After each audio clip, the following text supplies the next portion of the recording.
সময় এখন ঠিক হচ্ছে 9:22। আমি ফিরতেছি এখন আমাদের উত্তরা বাসা থেকে, দেন মিরপুরের দিকে। আজকে না, কালকে রাতে মূলত আমি মিরপুর বাসায় চলে গেছিলাম। আজকে হচ্ছে ওরা আমাদের বাসায় আসছিল, মানে আমার মিরপুর বাসায় আসছিল। অ্যান্ড দেন আমার ফ্যামিলি মেম্বার সবাই আমরা বের হয়েছিলাম একটু ঘোরার জন্য। 300 ফিট পূর্বাচল এই সমস্ত জায়গায় গেছিলাম। ইন্টারেস্টিং একটা ব্যাপার প্রথমেই যেটা চোখে পড়ছে, দেখি 300 ফিটে গাড়ি ঘোড়া পিছন দিকে উল্টা আসতেছে। আমি ভাবছি অ্যাক্সিডেন্ট হয়েছে, পরে দেখলাম না, অ্যাক্সিডেন্ট তো না, ঘটনা যেটা ঘটছে সেটা হইল আর্মি এসে চেকপোস্ট বসাইছে। যে সমস্ত গাড়ির কাগজ নাই বা যে সমস্ত বাইকের হেলমেট নাই বা পেপার টেপার লাইসেন্স নাই, ওরা উল্টা ঘুরে টুরে ভাই একাকার একটা অবস্থা।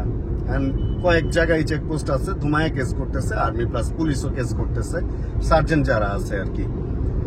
ওই দেখে দেন ভিতরে গেলাম। ভিতরে যাওয়ার পরে দেখি এক আমার পছন্দের গাড়ি করোলা ক্রস, সে একদম রোড থেকে রোডের উপরে চলে গেছে, মানে ডিভাইডারের উপরে উঠে দিচ্ছে। আসলে অন্ধকারে বোঝা যায় না তো, ভিড়ভাট্টায় ভাই কি যে একটা অবস্থা।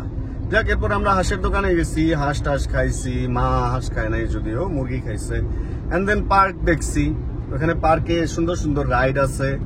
সেই মানে আমরা একটু ঢুকে ভিতরে ঘুরছি, ঘুরে টুরে দেন বেরোইছি আর কি। তারপর ওদেরকে বাসায় দিলাম, বাসায় দিয়ে এই হচ্ছে আবার আপনাদের সামনে আসলাম। আসলে ফ্যামিলির সাথে থাকলে না ওইভাবে ব্লগ করা হয় না। আসলে মারও বয়স হয়েছে, একটু দেখে শুনে রাখতে হয়।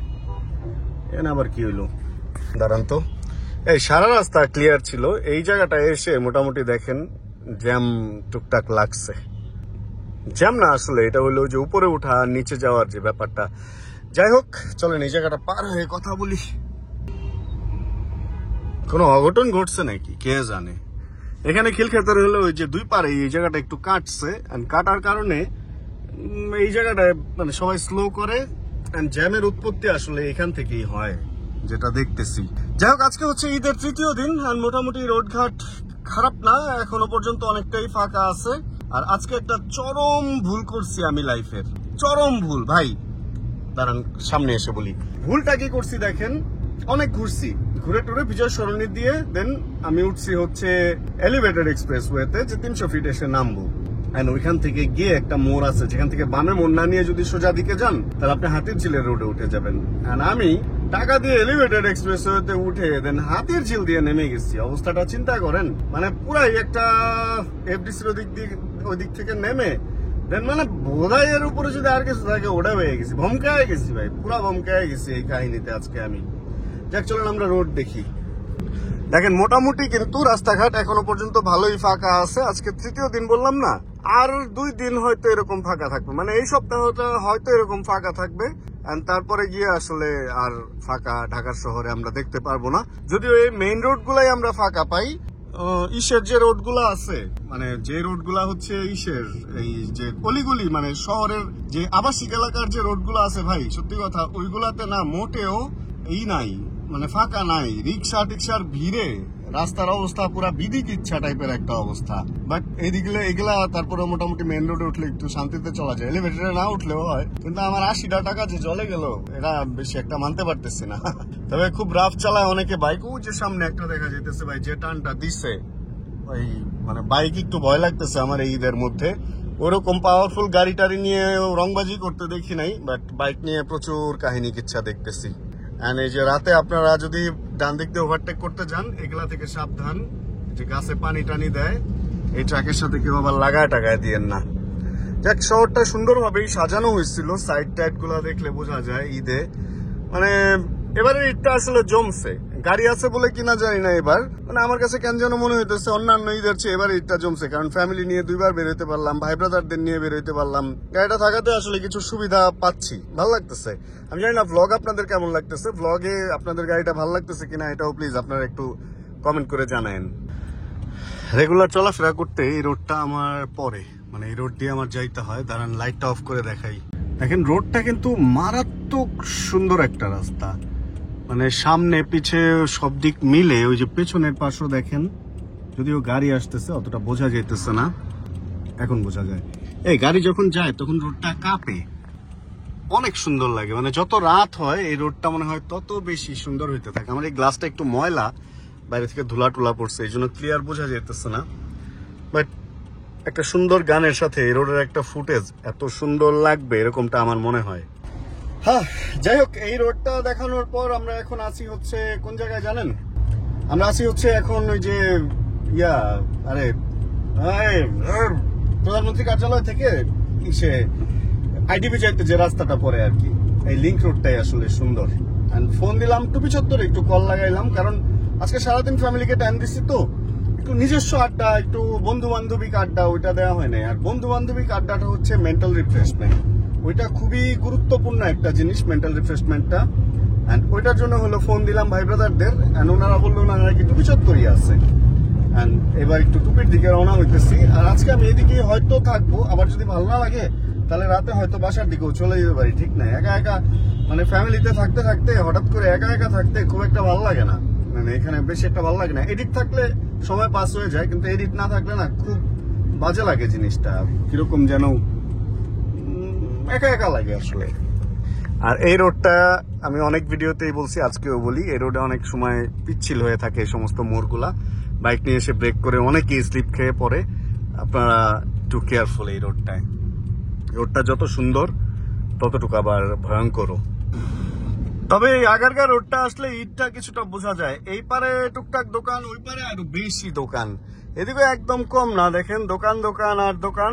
যাচ্ছি টুপি চত্বরের দিকে। আর এখানে বাইকাররা প্লাস এই যে ধোয়া যে দেখতেছেন, এগুলা হচ্ছে বারবিকিউ, যে ওই পাশে সাকিব ভাই বানাইতেছে বারবিকিউ। আমাদের অনেক পরিচিত সাকিব ভাই আছে, ইয়ামাহার সাকিব ভাই, বারবিকিউ সাকিব ভাই, তারপরে আমাদের ব্লগার সাকিব ভাই। ভাই সাকিব ভাই আমাদের অনেকগুলা, ছেলে মেয়ে নির্বিশেষে ঘোরাঘুরি করতেছে হেসে হেসে, এখানে ভালোই লাগতেছে। সঙ্গীত কলেজের মোড় হচ্ছে সামনে, আর এদিকে হচ্ছে চটপটির জোন, এদিকে শুধু চটপটির দোকান, চটপটির দোকান। এদিকেও লাইভ পিজা টিজা অনেক কিছুই আছে, শর্মা, তারপর কি কি ইন্ডিয়ান কিছু ডোসা মোসা, হাবি জাবি, ঘুষি, কিল, এই ধরনের কিছু ফুডও এখানে আছে। আর দেখেন না, ছাপড়ি বাইকারও আছে, ভুরভুর ভুরভুর করতেছে। এন্ড এখান থেকে একটু সামনে গেলেই টুপি চত্বর। অনেকেই বলে টুপি চত্বর কই, সঙ্গীত কলেজটা পার হয়ে একটু সামনে 60 ফিটের দিকে আগাইলে ওই সামনে যে চায়ের দোকানগুলা, ওইখানে টুপি পরানো হয়, ওই জায়গাটা এই টুপি চত্বর। এখন ওইখানে যাব, দেন টুপি আড্ডা হবে আমাদের। এই একটা একোয়া কে আনলো একোয়া? না না, এটা আমাদের আড্ডা না, আমাদের আড্ডা আর একটু সামনে। আমরা এখানে হচ্ছে চা খাওয়ার জন্য আসছিলাম আগারগাঁ রোডের মাথায়, যেখানে মেট্রো রেল। আমি দেখেন না গাড়িটা পার্ক করছি ওই পাশে আইসা। নর্মালি আমি এরকম বাইক যেখানে রাখে বাইকের সাথে এই গাড়িটা পার্ক করি। গাড়ি পার্ক করার পরে ভাই দেখেন লাগাইছে কোন জায়গায়, মানে এইটুক ফাঁকা রাখছে। আমার বের হওয়ার রাস্তা বন্ধ করে দিছিল। যাক আমি বের হয়ে গেছি চিপা চাপা দিয়েই, কিন্তু বাবু ভাই পড়ে গেছিল বিপদে। এখান থেকে এই দরজা তো আর খোলা যায় না, পরে বাবু ভাই ভেতরে আসতেছে, সব ভেতরে দিয়ে যায় দেন, এই পাশ দিয়ে নামছে।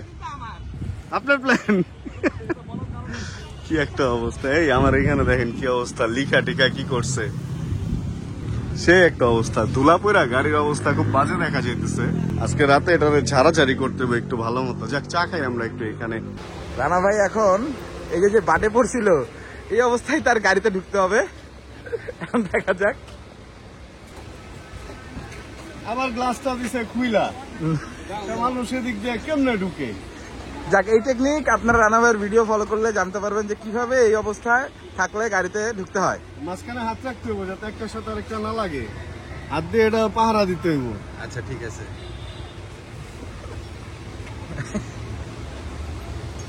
যাক, রানা ভাই সফল হয়েছে। ভাই আপনার কি কষ্ট হইতেছিল?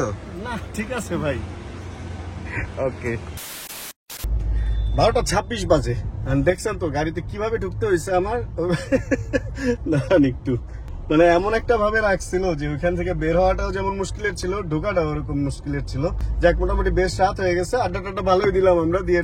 এবার হচ্ছে যার যার মতো সবাই যার যার বাড়ির দিকে চলে যেতেছি। রাতে যেই রাস্তাটা দিয়ে আমি ফিরি, আসলে অন্ধকারে কতটুকু দেখা যাবে জানি না। একটু হাই বিম দেই, কারো আবার প্রবলেম না হইলেই হয়। হাই বিম, এই তো হাই বিম দিলে বোঝা যায়। রাস্তাটা অনেক বেশি সুন্দর, একদম মানে ভাঙ্গা টাঙ্গা নাই, টুকটাক ড্রেনের মুখাগুলো একটু স্টেবল না, বাট সুন্দর। এই রাস্তাটা দিয়ে গাড়ি এবং বাইক দুইটা চালাইতেই সুপার লাগে। হ্যাঁ এবার হচ্ছে গেট খুলবো, ভিতরে যাব, লিফট বন্ধ, হাইটা হাইটা 5টা তালাতে উঠতে হবে আমার। তাহলে আজকের ভিডিও থেকে এখানে বিদায় নেই। হুট করে আসলে শর্ট একটা ডিসিশনে হঠাৎ করে অল্প সময়ের মধ্যে এই ভিডিওটা শুট করার ট্রাই করছি, কারণ ফ্যামিলিকে সময় দিতে হয়েছে আজকে। তাহলে আজকের এই ভিডিওটা এতটুকুই। হোপ রাখতেছি ভিডিওটা আপনাদের ভালো লাগছে। যদি ভিডিও ভালো লাগে প্লিজ একটা লাইক দিয়ে দিন। চ্যানেলে যদি নতুন হন প্লিজ সাবস্ক্রাইব করে আমাদের ফ্যামিলি মেম্বার হয়ে যান। জানাবেন কে কোন জায়গা থেকে ভিডিও দেখছেন। আর যতক্ষণ পরবর্তী ভিডিও নিয়ে আবার আমি না আসতেছি ততক্ষণ ইনশাআল্লাহ আমরা থাকবো ভালো, আমরা থাকবো সুস্থ এবং করতে থাকবো চিল ইনশাআল্লাহ। এই এটা কি পয়রা আছে রাস্তায় দেখেন না? আরে ও সাইনবোর্ড, এই যে অ্যাড যে দেয় ওই অ্যাডের ওইগুলা। এই কারেন্টের খামটার জন্য এই জায়গাটা ঘোরাটা দিনের বেলা খুব মুশকিল।